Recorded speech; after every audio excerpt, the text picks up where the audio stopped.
Hello everyone, JEE advance PYQ question series के इस video में आपका स्वागत है। इसमें हम लोग फ्लूइड मैकेनिक्स से एक काफ़ी अच्छा प्रॉब्लम करने वाले हैं। इसमें देखो दिया क्या है कि a hot air balloon is carrying some passenger and a few sand bags of mass 1 kg each so that its total mass is 480 kg। ठीक है, एक हॉट एयर बैलून है जो कि 480 kg मास कैरी कर रहा है और उसका जो इफेक्टिव वॉल्यूम है वह V दिया हुआ है। ठीक है, क्या बोल रहा है कि the balloon is floating at an equilibrium height of 100 metre, यानी कि एट हाइट 100 मीटर जो बैलून है वह इक्विलिब्रियम पोजीशन में है। इक्विलिब्रियम पोजीशन कहने का मतलब क्या हुआ कि उस पे लगने वाला नेट फोर्स जीरो है। ठीक है, तो चलो हम लोग देखते हैं। मान लेते हैं कि यह एक बैलून हो गया। ठीक है, अब यह बैलून है तो यहाँ पे दो फोर्स लगेंगे। एक जो यह मास कैरी कर रहा है वह नीचे लगेगा, यानी यहाँ पे अगर देखें हम लोग तो यह लगेगा नीचे। तो नीचे कितना लगेगा, तो नीचे वेट लगेगा mg, जो यह मास m कैरी कर रहा है तो mg फोर्स नीचे लगेगा। अब इसका वॉल्यूम दिया है v।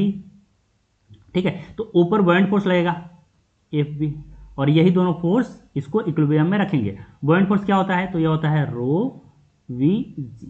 Row is density of air at this position, v is volume of the balloon and g is the acceleration due to gravity. ठीक है, तो अब यहां पे देखो क्या दिया है। अब बोल रहा है उसके बाद कि when n number of sandbags are thrown out the balloon rises to a new equilibrium height close to 150 metre with its volume v remaining unchange. अब यहाँ पे देखो कि इसका जो वॉल्यूम है वह अनचेंज है, v ही रह रहा है। ठीक है, और यहाँ से हम लोग क्या किए कि n सैंडबैग को बाहर फेंक दिए। जब n सैंडबैग्स को बाहर फेंके तो उसका जो इफेक्टिव मास होगा, पहले देखो कितना था, 480 kg था। ठीक है, और इसने बोला है कि जो हर एक सैंडबैग है उसका मास 1 kg है, तो n को फेंक दिया तो n kg बाहर चला गया, तो उसका जो मास आ गया वह कितना होगा, 480 माइनस n kg होगा। यानी कि जब 480 kg कैरी कर रहा है तो उसका इक्विलिब्रियम हाइट है 100 मीटर, और जब 480 माइनस n kg वह कैरी कर रहा है तो उस समय उसका इक्विलिब्रियम हाइट है 150 मीटर। ठीक है, और दोनों जो पोजीशन है वह इक्विलिब्रियम पोजीशन है, यानी कि नेट फोर्स क्या हो गया, वर्टिकल डायरेक्शन में जीरो। नेट फोर्स जीरो हो गया तो यहां से देखो यहाँ पे एफ नेट हो गया जीरो, यानी कि एफ बी जो है वह कितना आ गया, एम जी के बराबर। और यही मैं यहाँ पे लिखा हूँ कि एट इक्विलिब्रियम पोजीशन क्या हो जाएगा, F B is equal to rho V G. नहीं, एफ बी जो रो वी जी मैंने बोला कि रो वी जी होगा। ठीक है, तो एट इक्विलिब्रियम पोजीशन क्या होगा, यहाँ पे मैंने लिखा है एफ बी, यानी कि बॉयंट फोर्स जो होगा वह उसके वेट के बराबर हो जाएगा। तो एफ बी क्या हो गया, रो वी जी, और यह हो गया एम जी, तो यहाँ से जी जी कैंसिल, यहाँ से रो वी इक्वल टू एम आ गया।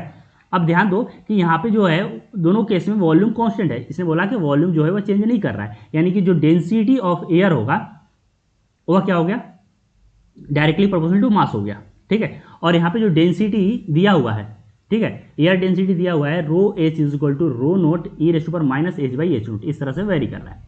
ठीक है, तो यहाँ से क्या आ गया कि m2 बाई एम वन, यहाँ पे मैंने रेशियो ले लिया कि m2 by m one is equal to rho two by rho one, और रो का हम लोग लिख सकते हैं rho naught e raise to power minus h two by h naught, क्योंकि rho is the function of height h। ठीक है, और रो वन क्या हो गया, rho naught e raise to power minus h one by h naught. इसको मैंने यहाँ से रो नोट और रो नोट कैंसिल कर दिया। ठीक है, यह और यह कैंसिल हो गया, तो यहाँ से क्या आ गया, ये देखो m2 कितना है 480 माइनस n, और m1 है 480।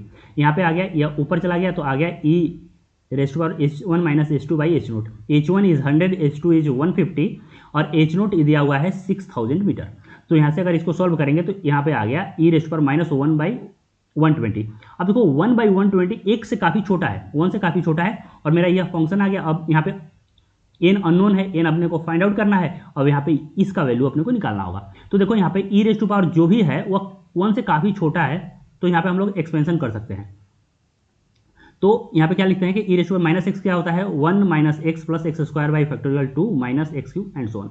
तो यहाँ पे देखो क्या है कि यह ऑलरेडी काफ़ी छोटा है, तो हायर टर्म को हम लोग यहाँ से नेग्लेक्ट कर दिए।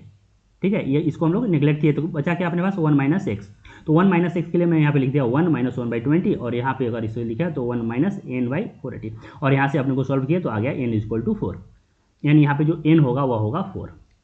ठीक है, अगर वीडियो आपको पसंद आया हो तो वीडियो को लाइक कीजिए और चैनल को सब्सक्राइब कीजिए, और अगर कुछ भी इसमें कन्फ्यूजन हो तो कमेंट सेक्शन में मेंशन कीजिए, मैं रिप्लाई जरूर करूँगा। आज के लिए इतना ही, थैंक यू सो मच।